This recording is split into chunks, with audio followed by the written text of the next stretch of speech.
السلام علیکم ورحمۃ اللہ وبرکاتہ۔ اعوذ باللہ من الشیطان الرجیم، بسم اللہ الرحمن الرحیم۔ ان اللہ و ملائکتہ یصلون علی النبی یا ایھا الذین آمنوا صلوا علیہ وسلموا تسلیما۔ اللہ تعالیٰ کا بے انتہا فضل و کرم ہے کہ اس نے ہمیں نبی کریم صلی اللہ علیہ وسلم کی امت میں پیدا فرمایا اور پیدا ہونے کا فخر عنایت فرمایا۔ الحمدللہ یہ فخر رشک انبیاء نکلا۔ مزید برائے کرم ہوا کہ اللہ تعالیٰ نے قرآن جیسے نعمت سے وابستہ فرمایا، اولیاء اللہ کے دامن سے وابستہ فرمایا اور تجدید ایمان کے لیے ہمیں یہاں جمع فرمایا۔ ہم لوگ کلمے کے دوسرے لفظ الہ اسے سمجھ رہے تھے، اور چار اعتبارہ الہی بھی جانی تھی: ذات، صفات، افعال اور آثار، یہ بھی جانے تھے۔ اور آثار میں شرک کیا ہے اور توحید کیا ہے یہ بھی جانی تھی۔ شرک یعنی اللہ کے سوا کسی اور کو مالک جاننا، اللہ تعالیٰ کے سوا کسی اور کو ذاتی مالک سمجھنا، یہ کیا ہے؟ گناہ ہے، یہ شرک ہے۔ اور توحید کیا ہے؟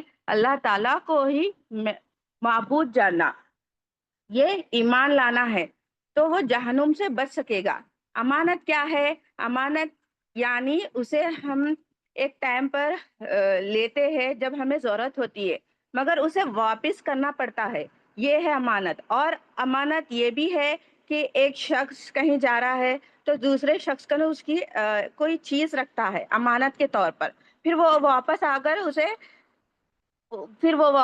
اسے ہمیں دینا ہے، تو ہم کیا کرتے ہیں؟ اسے حفاظت میں رکھتے ہیں، یہ امانت ہے۔ ہم نے یہ جانا تھا، ہم اس کے ذاتی مالک نہیں ہیں، مگر ہم اسے سنبھال کر اپنے پاس رکھتے ہیں۔ ویسے ہی دنیا میں، کائنات میں جو بھی چیز ہے وہ اللہ تعالیٰ کی ہے، اسے اللہ تعالیٰ کے پاس جانا ہے۔ ہم خود بھی اللہ مالک نہیں ہیں، ہم یہی ایمان لانا ہے ہمیں۔ دنیا میں اللہ مالک ہے، ہم فقیر ہے، اللہ رازق ہے، ہم محتاج ہے، اللہ تعالیٰ معبود ہے، ہم مخلوق ہے، یہ دل میں تصدیق کرنا ہے۔ یہ کر لیں گے تو دنیا میں جو بھی ہمارے پاس ہے اسے امانت کے طور پر اس کا حق ادا کر سکیں گے۔ ہم ایک واقعے سے سمجھ رہے تھے، جسے وہ واقعہ انشاءاللہ آج کنٹینیو کریں گے۔ یہ واقعہ کی بڑی اہمیت ہے۔ حضرت ابراہیم علیہ السلام حضرت ابراہیم علیہ السلام ہے، جو اللہ تعالیٰ کے خلیل اللہ ہے، جو اللہ تعالیٰ کے بے حد قریب ہے، جس کے نسل سے ہی نبی کریم صلی اللہ علیہ وسلم ہے، جس نے مکہ تعمیر کیا تھا اور دعا کی تھی۔ اور ان کے ہی زندگی سے دیکھیں گے کہ امانت کا حق کیسا ادا کرے۔ حضرت حاجر علیہ السلام اور حضرت اسماعیل علیہ السلام کو وادیہ غیر عزیزہ میں چھوڑ کر آتے ہیں حضرت ابراہیم علیہ السلام اللہ تعالیٰ کے حکم سے، اور کسے چھوڑے؟ ان کے اولاد جو چھوٹے تھے ابھی، اور کتنے سال بعد ہوئے؟ 90 سال کے بعد ہوئے۔ اور اولاد اللہ تعالیٰ کا حکم ہے اس لیے چھوڑ دیے، اللہ تعالیٰ کے لیے سب قربان۔ دیکھیں وہ اولاد کس کی ہے؟ حضرت ابراہیم علیہ السلام کی ہے، مگر حضرت ابراہیم علیہ السلام اولاد امانت سمجھے، اللہ تعالیٰ مالک ہے سمجھے، اس لیے اللہ تعالیٰ کے حکم تھا، مان لیے اور کر گزرے۔ دیکھیں فرما برداری کیسا کرے، اللہ تعالیٰ کا حکم مانے، وہ حضرت ابراہیم علیہ السلام کی سنت ہے۔ اور ہم ملت ابراہیمہ ہے، جو اللہ تعالیٰ حکم دے وہ کر گزرنا ہے، تو ہی ہم ملت ابراہیمی ہے۔ اب حضرت ابراہیم علیہ السلام، حضرت حاجرہ علیہ السلام اور حضرت اسماعیل علیہ السلام کو وادیہ غیر عزیزہ میں چھوڑ دیے، جہاں پر آج خانہ کعبہ ہے۔ پہلے وہاں کوئی نہیں تھا، بڑے پہاڑاں تھے، صبح کے وقت بھی وہ دیکھتے تو خوف آتا، ڈر ہوتا۔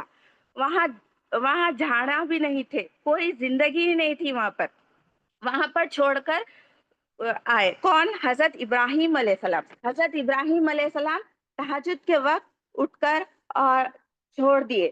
روایتوں میں آتا ہے کہ 2 کلو کھجور اور ایک پانی کا بوتل دے کر آپ نکل رہے تھے وہاں سے۔ حضرت حاجرہ علیہ السلام آپ کا دامن پکڑ لیے اور کہنے لگے، اللہ کے خلیل، آپ ہمیں چھوڑ کر کہاں جا رہے؟ اب حضرت ابراہیم علیہ السلام خاموش ہے، سر جھکا ہوا تھا اور آگے بڑھے. پھر حضرت حاجرہ علیہ السلام پھر دامن پکڑے اور فرمائے، اے میرے شوہر، اے اللہ کے دوست حضرت ابراہیم علیہ السلام، ہمیں کہاں چھوڑ کر جا رہے؟ یہاں پر کوئی زندگی نہیں ہے. آپ پھر خاموش ہے اور آگے بڑھے. پھر تیسری بار حضرت حاجرہ علیہ السلام دامن پکڑے اور عرض کرے، اے اللہ کے نبی، آپ ہمیں کہاں چھوڑ کر جا رہے؟ پھر آپ نے کہا، کیا یہ اللہ کا حکم ہے؟ کیا آپ اللہ کے حکم پہ ہمیں چھوڑ کر جا رہے ہیں؟ تب حضرت ابراہیم علیہ السلام ارشاد فرمائے، ہاں، یہ اللہ تعالیٰ کا حکم ہے. اللہ کے حکم پر میں آپ کو یہاں پر چھوڑ کر جا رہا ہوں. آپ نے دامن چھوڑ دیا. چھوڑ کر آپ نے ارشاد فرمایا، اللہ کا حکم ہے، میرے رب کا حکم ہے کہ میں یہاں پر رہوں. اللہ تعالیٰ ہمیں ضائع نہیں کریں گے، اللہ تعالیٰ ہماری حفاظت کریں گے. دیکھیں یہ واقعے سے اللہ پر ایمان کیسا ہے، ایمان کیسا ہونا چاہیے، اللہ پر بھروسہ کیسا ہونا چاہیے. اللہ تعالیٰ ہر چیز کے مالک ہے، جو حکم کرے وہ کر گزرنا ہے. اب حضرت ابراہیم علیہ السلام چلے گئے. وہ 2 کلو کھجور کتنے دن چلیں گے؟ اور ایک بوٹل، وہ سب ختم ہو گیا. حضرت حاجرہ علیہ السلام کے پاس دودھ بھی ختم ہو گیا. وہ شیر خوار بچے تھے. حضرت اسماعیل علیہ السلام بھوک سے تڑپ رہے تھے. نہ پانی ہے، نہ دودھ ہے، نہ کھجور ہے، کچھ بھی نہیں ہے. وہ زمانے میں پانی تلاش کرنے کے طریقہ کیا تھا کہ اونچی جگہ پر ٹھہر کر، جہاں پر پرندے نظر آتے تو وہاں پر اندازہ لگایا جاتا تھا کہ وہاں پر پانی ہے یا خلیفہ کوئی لوگ رہ رہے. تو وہ دیکھنے کے لیے آپ صفا مروہ کے پہاڑ پر جاتے تھے. صفا سے مروہ تک، مروہ سے صفا تک جاتے تھے. دیکھتے دیکھتے یہ 7 چکر ہو گئے. یہ 7 چکر، یہ وہی 7 چکر ہے جس کے بنا نہ عمرہ مکمل ہوتا نہ حج. اللہ تعالیٰ نے کہا تھا جب تک دنیا ہے تب تک یہ یہاں پہ سارا زمانہ دوڑے گا. جہاں پر میری بندی حضرت حاجرہ علیہ السلام دوڑی تھی، وہاں پر قیامت تک زمانہ دوڑے گا. یہ عمرے کی ایک فرائض ہے. یہ 7 چکر میں کوئی خلیفہ نہیں نظر آیا، کوئی پرندہ نظر نہیں آیا. پھر آپ دیکھیں کہ حضرت اسماعیل علیہ السلام ایڑیاں لگڑ رہے ہیں. پھر آپ نے کہا، یہ آخری ٹائم لگ رہا ہے، میں بچے سے مل لوں، سینے سے لگا لوں. یہ سوچ کر آپ وہاں سے دوڑتے ہوئے آئے. جیسے ہی دیکھا حضرت اسماعیل علیہ السلام کے ایڑیوں کے پاس سے پانی جاری ہو گیا. آپ کے قدم مبارک سے برکت سے پانی جاری ہو گیا. جیسے ہی پانی جاری ہو گیا، آپ نے ایک کٹا بنا دیا اور آپ نے کہا، زمزم. زمزم یعنی رک جا. نبی کریم صلی اللہ علیہ وسلم ارشاد فرماتے ہیں، اگر حضرت حاجرہ علیہ السلام زمزم نہیں کہتے تو یہ پانی ساری دنیا میں پھیل جاتا اور ساری دنیا کے لیے کافی ہو جاتا یہ پانی. اللہ تعالیٰ رحم کرے حضرت حاجرہ علیہ السلام پر. اب وہ پانی کیسا تھا؟ وہ پانی پیے تو پیاس بھی بجھتی، پانی پیے تو بھوک بھی مٹ جاتی، اور وہ پانی سے شفا بھی ہوتا. اب وہاں پہ پرندے آئے. پانی کو دیکھ کر اب وہاں پر پرندے آئے. دوسرے خلیفہ کے لوگ بھی آنے لگے. وہ لوگ پوچھتے تھے، کیا ہم یہ پانی لے سکتے؟ تو وہ کہتے، ہاں لو. جب وہ پانی لیتے تو آپ کے جو بھی ان کے پاس ہوتا وہ تحفہ میں دیتے. اب آپ کا گزارا چلنے لگا. کہاں پر؟ وادیہ غیر عزیزہ میں زندگی چل رہی. لوگ کی آمد شروع ہو گئی، لوگوں کو فائدہ پہنچنے لگا. یہ ایمان ہے حضرت حاجرہ علیہ السلام کا. دیکھے کچھ نہ تھا، صرف صبر اور اللہ پر بھروسہ تھا. اب لوگ آتے، تحفہ دیتے اور پانی لے جاتے. اب ایک خلیفہ کے لوگ آ کر کہتے، ہم یہاں پر رہنا چاہتے ہیں. تو کہا، ہاں رہیے. وہاں پہ ایک بستی بن گئی. لوگ کو فائدہ پہنچنے لگا کہ آنے جانے لوگ وہاں پر شروع ہو گئے. اب زندگی آگے بڑھنے لگی. اب ایسے ہی گزارتے رہے. 13 سال ہو گئے. پھر حضرت اسماعیل علیہ السلام 13 سال کے ہو گئے. اب حضرت ابراہیم علیہ السلام کا یہ خواب میں آ رہا ہے کہ ذبح کرے. اللہ تعالیٰ کا حکم ہے. جو خواب ہوتا ہے نبی کے وحی کی 40واں حصہ ہوتا ہے. اب حضرت ابراہیم علیہ السلام نے اونٹ ذبح کرے، مگر پھر خواب آیا اللہ کے حکم ہے کرنا ہے. پھر بولے یہ تو اللہ کا حکم ہے کرنا ہے. اب آپ واپس آئے کدھر؟ وادیہ غیر عزیزہ میں. اب کیا ہو گیا وہاں پر؟ آبادی ہو گئی. آپ 13 بعد میں آئے. حضرت ابراہیم علیہ السلام آ کر حضرت حاجر علیہ السلام کو کہا بچے کو تیار کرے، دوست کی دعوت میں جانا ہے. بچے کو تیار کرے، نئے لباس پہنائے. حضرت اسماعیل علیہ السلام کو حضرت ابراہیم علیہ السلام کے حوالے کر دیے. آپ نے کہا کہ یہ تمہارے والد ہے اور ان کی فرمانبرداری کرے. حضرت اسماعیل علیہ السلام کو لے کر حضرت ابراہیم علیہ السلام لے کر آگے بڑھے. اب شیطان آیا حضرت حاجر علیہ السلام کے پاس، آ کر بولنے لگا آپ کو معلوم ہے وہ کیوں آئے؟ آپ کے بیٹے کو ذبح کرنے لے کر جا رہے. آپ نے کہا کوئی باپ بھی اپنے بیٹے کو ذبح کرتا ہے؟ حضرت آدم علیہ السلام سے لے کر آج تک میں نے نہیں سنا کہ کسی باپ نے اپنے بیٹے کو ذبح کیا ہوگا. شیطان بولا ابھی تک نہیں ہوا، اب ہونے والا ہے. یہ اسماعیل علیہ السلام کو ذبح کرنے لے کر جا رہے ہیں. پھر آپ نے بولا یہ ایسا نہیں ہو سکتا، یہ تو کوئی انسان نہیں کر سکتا. پھر یہ تو حضرت ابراہیم علیہ السلام ہے، اللہ تعالیٰ کے دوست ہے، اللہ کے نبی ہے. پھر وہ بولے وہ ایسا کرنے آئے ہیں. ان کا ہاتھ میں رسی بھی تھی، چھری بھی تھی. ان کو گمان ہے کہ وہ اللہ کا حکم ہے. وہ ایسا سوچ رہے ہیں. شیطان ایسا شیطان ایسا ہر بات پہ ہمیں ایسا بھڑکاتا ہے. اب حضرت حاجرہ علیہ السلام کی دعا سنیے. تو ابلیس ہے میرے خیال سے لاہول آپ نے پڑھا. تو ابلیس ہے. اگر اللہ کا حکم ہے تو میرے پاس ایک اسماعیل ہے. اگر میرے پاس 1000 اسماعیل ہوتے تو میں اللہ کے حکم پر سارے اسماعیل کو قربان کر دیتی. وہ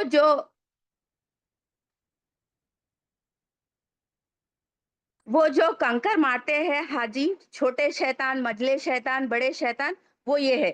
وہ پہلے جگہ پر آئے حضرت اسماعیل علیہ السلام سے کہا آپ کو پتا ہے آپ کو کیوں لے کر جا رہے ہیں؟ آپ کو ذبح کرنے لے کر جا رہے ہیں. ان کے ہاتھ میں چھری بھی ہے اور رسی بھی ہے. یہ ان کا خیال ہے کہ اللہ تعالیٰ کا حکم ہے. پھر حضرت اسماعیل علیہ السلام نے کہا کوئی اپنے بیٹے کو ذبح کرتا ہے کیا؟ پھر بولے اللہ کا حکم ہے تو ایسے 1000 اسماعیل قربان. تو ابلیس ہے. تو آپ نے کہا لاہول پڑا آپ نے، اور وہ پتھر کا بن گیا. پھر دوسرا منجلا آیا اور کہا حضرت اسماعیل علیہ السلام سے کہ یہ آپ کو ذبح کرنے لے کر جا رہے ہیں، یہ اللہ کا حکم ہے. ان کو ایسا گمان ہے. تو پھر حضرت اسماعیل علیہ السلام نے یہی جواب دیا کہ اللہ تعالیٰ کا حکم ہے تو 1000 اسماعیل قربان. پھر بڑا شیطان آیا تیسرا، اور اس نے بھی بھڑکانے کی کوشش کی. پھر آپ نے کہا ایک نہیں 1000 اسماعیل قربان. وہ بھی پتھر کا بن گیا. وہاں پہ جا کر پتھر مارنا حاجیوں کے لیے واجب ہے. یہ 3 شیطان. تو پھر حضرت ابراہیم علیہ السلام قربانی کی طرف لے کر گئے جہاں پر اللہ تعالیٰ نے حکم دیا قربانی کرنے کے لیے. اب حضرت ابراہیم علیہ السلام اور حضرت اسماعیل علیہ السلام کی گفتگو ہونے لگی. یہ سارا واقعہ قرآن میں فرمایا اللہ تعالیٰ نے ڈیٹیل میں. اب حضرت ابراہیم علیہ السلام فرمائے اے میرے بیٹے مجھے یہ خواب آیا کہ اللہ تعالیٰ کا حکم ہے کہ میں تمہیں قربان کروں. پھر حضرت اسماعیل علیہ السلام نے کہا اے میرے والد جو کچھ کرنا ہے آپ کر گزرے، خالی زبان ہی نہیں، جو کچھ کرنا ہے کر گزرے، انشاءاللہ آپ مجھے صبر کرنے والوں میں سے پائیں گے۔ جیسا جواب ہے، اللہ تعالیٰ چاہتے تو آپ مجھے صبر کرنے میں پائیں گے۔ حضرت اسماعیل علیہ السلام نے کہا، بابا میری ایک ریکویسٹ ہے، آپ مجھے رسی باندھے اور آپ آنکھوں پر اپنی پٹی لگا لے۔ پھر آپ نے کہا، بیٹے آپ ایسا کیوں کہہ رہے ہیں؟ ان کو رسی سے بانا اس کو رسی سے بانا جاتا ہے جس سے زبردستی کیا جا رہا ہے۔ میں تو آپ سے زبردستی نہیں کر رہا ہوں، میں آپ کو رسی سے کیوں باندھوں؟ پھر آپ نے کہا، اے میرے والد، جب آپ مجھ پر چھری چلاؤ گے تو میں تکلیف کے حالت میں ہاتھ پیر چلاؤں گا۔ جب میں ہاتھ پیر ماروں گا، اگر آپ کو لگ گیا میرا ہاتھ، تو میں بے ادب ہو کر مرنا نہیں چاہتا۔ دیکھیں والد کا ادب، آج ہم کیا کرتے ہیں یہ تھنک کرے، اگر والد کچھ بھی بول دے تو ہم سارا کچھ بول دیتے ہیں۔ یہاں پر کیسا ہے، ایسے حالت میں بھی خیال دیکھے، والد کا ادب کرنا ہے، یہ کہانی نہیں ہے، یہ ریالٹی ہے۔ پھر حضرت ابراہیم علیہ السلام اور نے عرض کیا، پھر پٹی کیوں بیٹا؟ پھر اسماعیل علیہ السلام نے فرمایا، آپ جو کام کر رہے اللہ کے حکم پر، اللہ کے محبت پر کر رہے، اور میں آپ کے ایک بیٹا ہوں، اور آپ مجھے دیکھیں گے اور مجھ سے آپ جو محبت ہے وہ غالب نہ آ جائے۔ میں نہیں چاہتا کہ میری محبت آپ کے دل سے غالب نہ آ جائے، جو محبت آپ کی اللہ تعالیٰ سے ہے وہی غالب رہے۔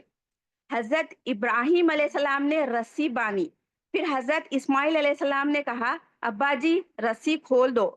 پھر آپ نے کہا، رسی کیوں کھولوں؟ آپ نے ہی کہا، ہاں ابا جی آپ رسی کھول دو۔ رسی کیوں کھولوں بیٹا؟ تو کہنے لگے، ابا جی میں نہیں چاہتا لوگ بعد میں کہے کہ ابراہیم علیہ السلام زبردستی اپنے بیٹے کو ذبح کیے، آپ رسی کھول دو، میں ہاتھ پیر نہیں ماروں گا، میں اپنی خوشی سے ذبح ہوگا۔ اب رسی کھول دی گئی۔ رسی کھولنے کے بعد میں آپ نے کہا، مجھے آپ لٹا کر ذبح کرے تاکہ میرا چہرہ آپ کو دکھائی نہ دے۔ آپ کو لٹایا گیا، سر کے بل پتھر پر، گردن پر چھری آپ نے رکھی۔ جیسے ہی چھری آپ نے رکھی، چھری چل رہی نہیں تھی۔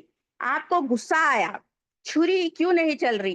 غصے سے آپ نے چھری کو پتھر پر پٹکا، اے چھری چلتی کیوں نہیں؟ وہ چھری نے جواب دیا، اللہ کے حکم سے۔ چھری کے اندر بات کرنے کی صلاحیتیں آ گئی۔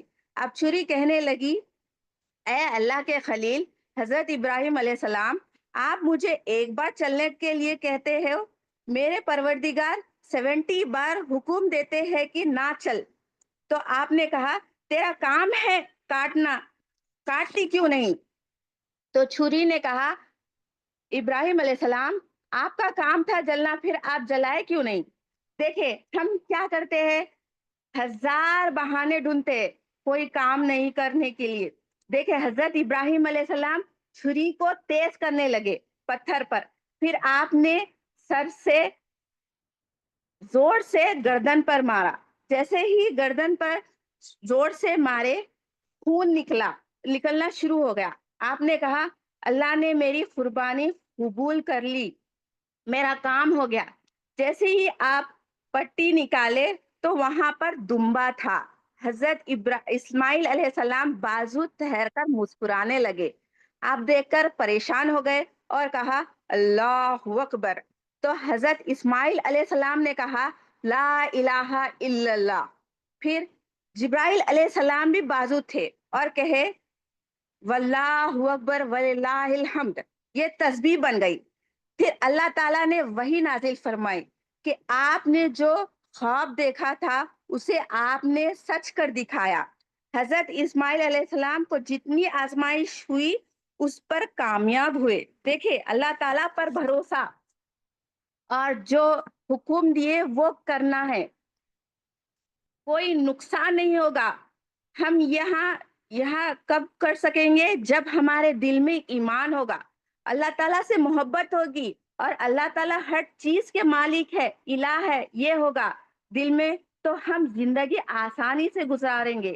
یہ واقعے کی اہمیت دیکھے, قرآن میں اللہ تعالیٰ نے فرمایا اپنے خلیل ہے, دوست ہے, پھر بھی اپنی ہر چیز کیسا قربان کرے, اپنے بیٹے کو ہی قربان کر دیے. آج ہم قربانی دیتے ہیں. قربانی دینے کا مطلب صرف جانور قربان نہیں کرنا ہے. اپنا تکبر, اپنا غصہ, اپنی اکڑ, اور خاص طور پر ہم خود کو مالک سمجھ رہے, یہ سب قربان کرنا ہے. مالک صرف ایک ہے, وہ اللہ ہے. یہ ماننا ہے, جاننا ہے اور دیکھنا ہے, تو ہی ہم ایمان والے بندے بنیں گے. دیکھیں ان کی زندگی سے ہمیں بھی ایسے ہی جینا ہے. اللہ تعالیٰ کے لیے سب قربان کرنا ہے, کیونکہ وہ ہمارے مالک ہے, دنیا ان کی ہے, ہم ان کے ہیں, اس لیے ان کے لیے ہمیں قربان ہونا ہے. ہر کام اللہ کے لیے کرنا ہے, ہماری ساری زندگی اللہ تعالیٰ کے لیے قربان کرنا ہے. تبھی ہمارے دنیا میں آنے کا مقصد بھی پورا ہوگا, اور انشاءاللہ آخرت کی تمام منزلیں بھی کامیاب ہوگی. آخری میں دعا کرتی ہوں کہ جو سنا گیا ہے اور کہا گیا ہے, اللہ تعالیٰ اور اس کے رسول اسے قبول کرے. جزاک اللہ خیر.